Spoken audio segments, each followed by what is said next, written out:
If you want to get in contact with me, the best way to do it is on Instagram. If you just want to say what up, if you want to tell me you love my videos, you can tell me that you hate my videos, but the best way to do that is on Instagram. Peace, y'all. Jonny Fastlane here. So, Young Thug says he's the drip god, and Russ says that Travis Scott is a pioneer in music. Plus, Young Jeezy says he put on DJ drama. Let's talk hip-hop. Motherfucking drip god. Nigga, I'm the drip god. The fuck up. I created this shit. I made the way for young niggas to open up and be themselves. I did this. I got crucified. They called me gay. They ain't call y'all niggas gay. They called me gay, nigga. I made you tighten your jeans up. I'm the reason they got dicks in their jeans. I'm the reason you toting 30 rounds. I promise I am. I'm the wave god. I'm the master. I'm the founder.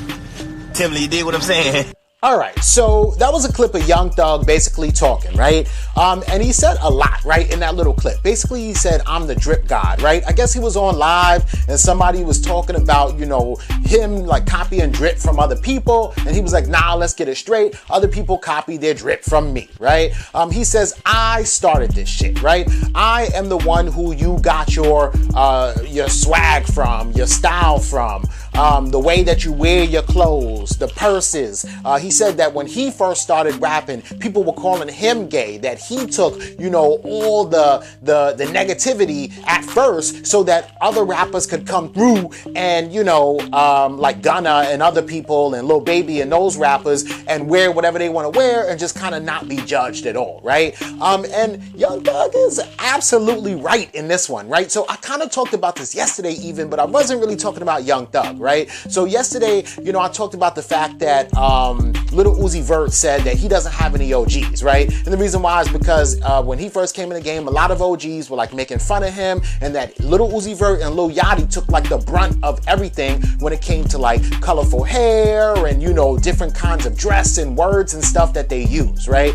Which is all true. And that was, you know, Lil Uzi Vert and Trippie Redd came out, you know, before 6ix9ine with all the crazy ass face tattoos and the colorful hair, and, you know, before Skinny from the Nine with the same thing with the hair color and all that stuff, right? And before Trippie Redd with the same thing, hair color, face tattoos and all that, right? So Young Thug is now saying that he even spawned that stuff that, you know, Lil Uzi Vert was doing, or that Lil Yachty was doing, right? Which makes a whole lot of sense, right? And then rappers today, they dress in all kind of like flexible, you know, outfits or whatever the case may be, and people don't even say anything or question it or bat an eye or whatever. It's, oh, that's just hip hop, or oh, that's how these rappers dress, right? But the first rapper to ever dress like that, Young Thug, definitely was called a lot of names and, you know, derogatory comments and all kind of stuff, right?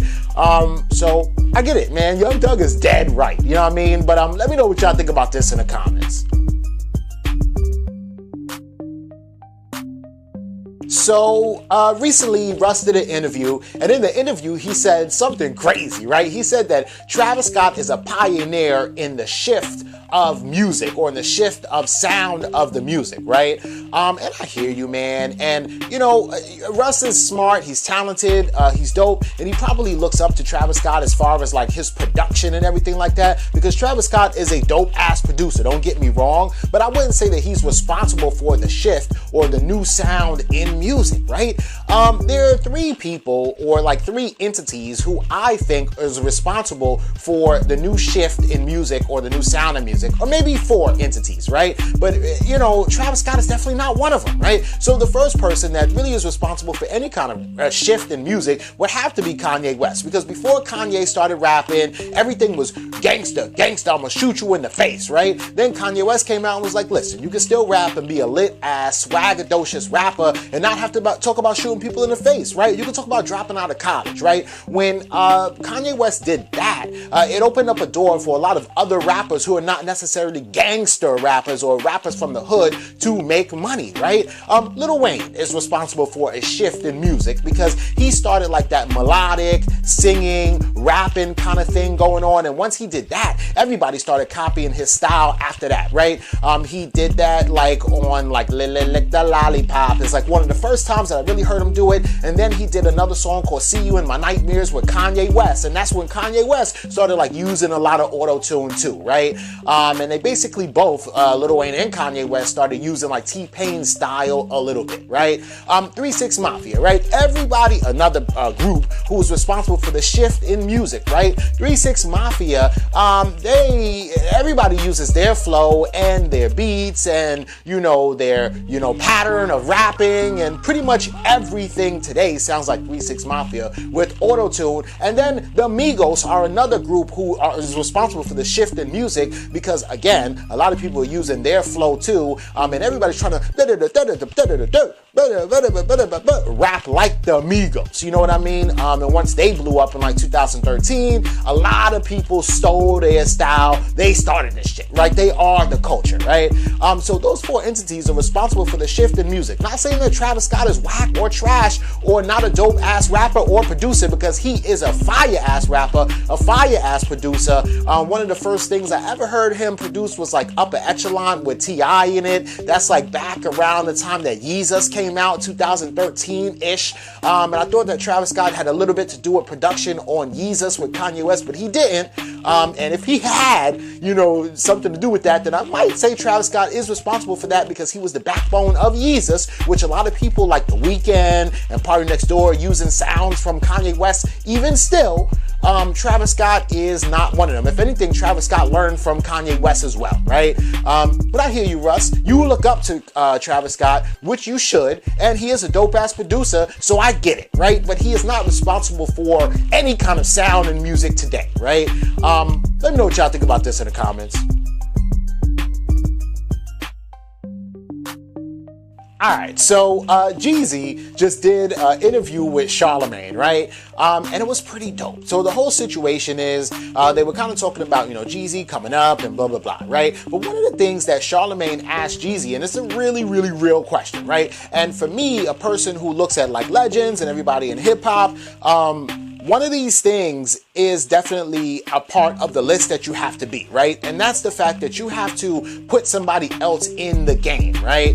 You can't just, go on throughout, hip hop and be the best rapper ever and then make all the money and be number one and that's it, right? Who did you put on, right? Who did you spawn? Who did you influence? But when I say who'd you influence, I don't mean if they was home listening to your music and they liked your style and then they came out with a style that was similar to you. I mean, like, who did you say, this is my guy right here, fuck with him? You know what I'm saying? And so Charlamagne asked Jeezy about that, and Jeezy responded and said, yo, DJ Drama might not want to admit it, but I helped put him on. I put him on, right? And so he went on to explain that before, a lot of those Gangsta Grills mixtapes that DJ Drama did with Young Jeezy, that a lot of people didn't know who DJ Drama was, right? But I beg to differ, Young Jeezy, right? So I don't agree with that. Like, he didn't really answer the question, and also I don't think that Jeezy put, DJ Drama on at all, right? So this is what Charlamagne was talking about, really and specifically, right?